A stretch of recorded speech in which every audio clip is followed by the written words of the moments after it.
최근 김민재 선수가 체력적인 문제를 겪다 보니까 센터백이 체력적인 문제를 겪는 것이 이해가 가지 않는다. 내지는 센터백은 다른 포지션들에 비해서 체력적인 부담이 적은 위치이기 때문에 김민재의 혹사 논란은 이해가 가지 않는다. 라는 이야기들이 나오고 있는데 김민재의 기록을 보면 확실하게 이 논란이 해소가 됩니다. 이 수치는 분데스리가 전체에서 스프린트 횟수를 나타낸 자료인데 가장 많은 스프린트를 한 선수가 레버쿠젠의 프림퐁이고요. 김민재 선수가 34위에 위치하고 있어요. 스프린트 횟수가 233회거든요. 그런데 김민재 위쪽에 모든 선수들을 살펴봐도 중앙 수비수는 단 한 명도 없습니다.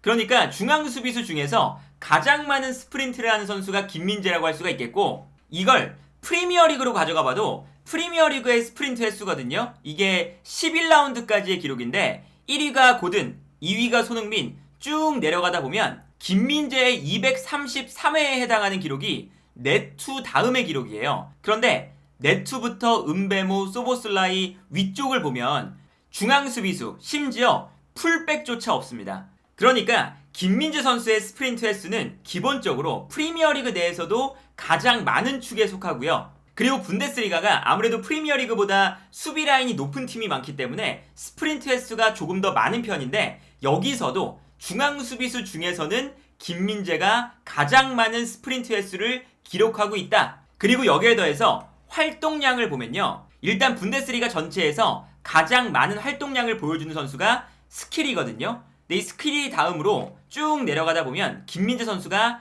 27위 112.5km를 뛰었습니다. 그런데 이 기록도 김민재 위쪽으로는 중앙 수비수가 디에고 레이트와 마인카 이 두 명밖에 없거든요. 그런데 디에고 레이트는 3백의 왼쪽 센터백을 보기 때문에 사실상 풀백처럼 많이 올라갈 때가 많아서 활동량이 많은 거고, 실질적으로 이번 시즌 김민재보다 더 많은 활동량을 가져가는 센터백은 마인카 단 한 명밖에 없다고 볼 수가 있거든요. 그리고 프리미어리그에서의 기록을 봐도 가장 많이 뛴 선수가 브루노 페란데스고, 쭉 내려가다 보면 덴번이 112.8km, 그리고 그 다음이 나캄바가 112.1km거든요. 요 사이에 김민재가 위치하겠죠. 그러면 프리미어리그 기준으로 김민재 선수가 프리미어리그 전체에서 17번째로 활동량이 많은 선수라고 할 수가 있는데, 프리미어리그에서도 김민재의 기록보다 위쪽에 있는 선수들을 살펴보면 중앙 수비수가 단 한 명도 없습니다. 그러니까 김민재 선수가 프리미어리그와 분데스리가를 통틀어 봐도 가장 많은 스프린트를 기록한 중앙 수비수고, 가장 많은 활동량을 보여주는 중앙 수비수라는 거거든요. 그리고 김민재 자체가 굉장히 독특한 스타일의 수비수라고 할 수가 있잖아요. 지난 시즌 나폴리에서도 마찬가지였지만 전방 압박을 할 때 심지어 상대방의 페널티 박스 주변까지 올라와서 압박을 하는 공격적인 성향을 가진 중앙 수비수고, 그리고 과감하게 올라와서 압박하는 만큼 발생하는 뒷공간도 빠르게 내려가서 커버를 하는 선수이기 때문에 김민재가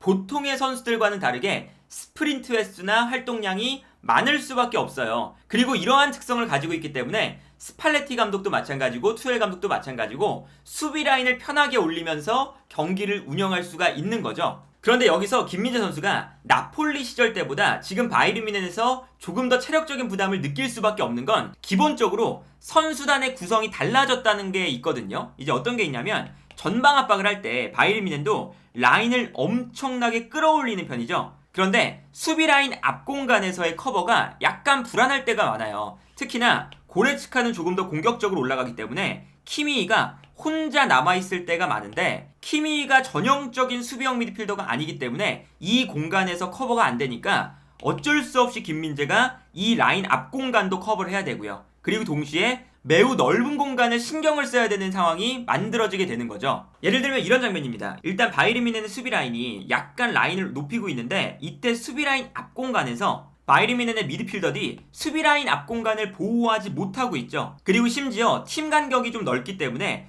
수비 라인과 미드필더 라인 사이에 공간이 크게 발생하고 있는 상황입니다. 그러다 보니까 상대팀 입장에서는 이 라인 사이로 패스를 보내주고 있거든요. 이때 김민재가 마치 수비형 미드필더처럼 과감하게 올라와서 이 공간을 커버를 해줘야 돼요. 그래서 이 다음 장면을 보면 김민재가 올라와서 수비 라인 앞 공간을 보호해주고 있는 걸 볼 수가 있죠. 그리고 여기에 더해서 김민재 왼쪽에 있는 알폰소 데이비스가 매우 공격적인 선수잖아요. 그러다 보니까 오른쪽에 있는 마즈라이보다 알폰소 데이비스가 훨씬 더 높게 올라가서 공격에 가담을 하거든요. 그래서 어쩔 때는 마즈라이보다 알폰소 데이비스가 엄청 올라가기 때문에 3백처럼 보일 때도 있거든요. 그런데 이것은 결국 김민재가 알폰소 데이비스가 올라갈 때 측면 공간도 커버를 많이 해야 된다는 것을 의미하게 되는 거죠. 그러다 보니까 김민재가 수비라인 앞 공간도 커버를 해야 되고 뒷공간도 커버를 해야 되는데 알폰소 데이비스의 공간까지 커버를 해야 되거든요. 그리고 심지어는 김민재 옆에서 뛰는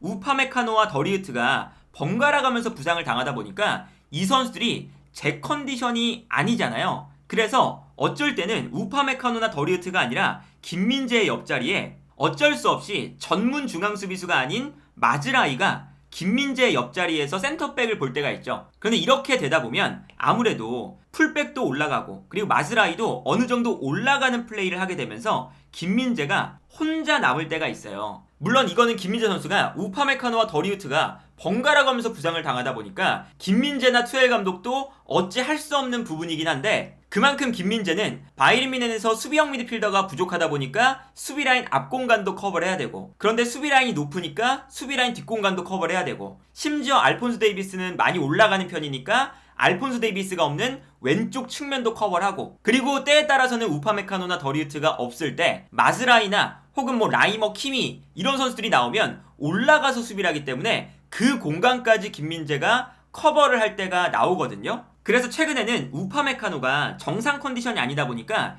김민재의 옆자리에 후반전에 고레츠카가 센터백으로 나올 때가 있어요. 그런데 고레츠카는 아무래도 전진성이 뛰어난 선수니까 고레츠카가 센터백에 위치하고 있지만 볼을 가지고 올라가면서 미드필더의 역할까지 할 때가 많습니다. 그래서 고레츠카가 올라가니까 당연하게도 김민재가 후방에서 혼자 센터백을 보고 있는 걸 발견할 수가 있는 거죠. 그래서 최근에 김민재 선수의 이 혹사 논란은 아무래도 김민재 선수의 스타일 자체가 워낙에 과감한 스타일이고 스프린트를 많이 하기 때문에 애초에 김민재가 체력적인 소모가 큰 스타일을 가지고 있는데 여기에 더해서 현재 바이에른 뮌헨의 상황이 김민재가 더 열심히 더 넓은 공간을 커버해야 되는 상황이기 때문에 김민재에게 체력적인 부담이 가해지고 있다. 그리고 여기에 더해서 마지막으로 이 바이에른 뮌헨 자체가 공격을 하다가 이번 시즌에 유독 턴오버가 너무 많이 나와요. 예를 들면 이 장면을 보시면 바이에른 뮌헨이 공격을 하다가 아주 안 좋게 뺏기는 장면이거든요. 턴오버가 나오면서 상대방 역습을 너무나도 쉽게 허용하는 장면이에요. 그런데 여기서 턴오버를 허용한 다음에 2차적인 압박이 안 되니까 최후방에 있는 김민재